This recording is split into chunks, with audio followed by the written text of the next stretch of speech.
but I was trying to draw it from the Bajwa era onwards, के वो Rahil Sharif Bajwa and then today.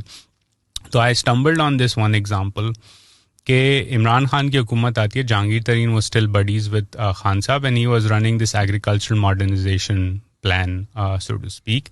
Part of that plan focused on a new seed policy. बीजों की policy हमें update करनी है. उसमें obviously IPs issues हैं, modern seeds लाने हैं, foreign companies के guardrails हैं, etc. तो पूरी पॉलिसी आगे बढ़ती है शहजाद, और अचानक से उसकी रिव्यू कमेटी बन जाती है. अब रिव्यू कमेटी में MI और ISI मौजूद है. मैं रिसर्च कर रहा हूँ, पढ़ रहा हूँ पूरा फ्लो ऑफ इंफॉर्मेशन, और मैं सोच रहा हूँ यार MI ISI का सीड पॉलिसी से क्या ताल्लुक. थोड़ी और आगे खबर गई, थोड़े दिनों बाद तो पता चला पॉलिसी वीटो हो गई on national security grounds. Seed का क्या ताल्लुक नेशनल सिक्योरिटी और MI ISI इसमें क्या कर रहे हैं.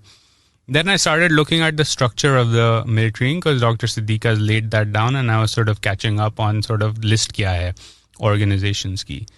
तो मालूम होता है कि दोनों आर्मी वेलफेयर ट्रस्ट और फौजी फाउंडेशन की अपनी सीड कंपनीज हैं.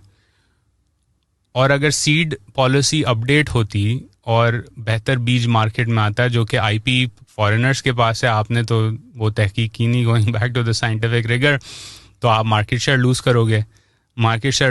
तो इन दो ऑर्गेनाइजेशंस के अंदर जो सीड बीज की कंपनियां, उनका क्या होगा. उन्होंने कहा बंद.